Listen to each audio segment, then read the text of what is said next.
मेरे खर्राटे आने के कारणों को समझना मेरे लिए बहुत महत्वपूर्ण रहा है। हेल्थ एक्सपर्ट्स के अनुसार ये मेरे स्वास्थ्य के लिए नुकसानदायक हो सकते हैं। मैंने अपनी लाइफस्टाइल में बदलाव किए हैं, सो अब मैं पर्याप्त नींद लेता हूँ, सिर को ऊपर उठाता हूँ, नेजल स्ट्रिप्स का उपयोग करता हूँ और धूम्रपान से बचता हूँ।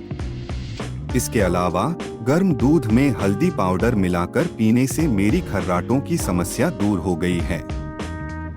अब मेरी नींद भी अच्छी आ रही है।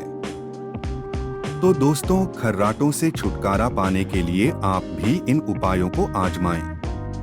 और याद रखें, स्वस्थ रहना हमारी पहली प्राथमिकता होनी चाहिए।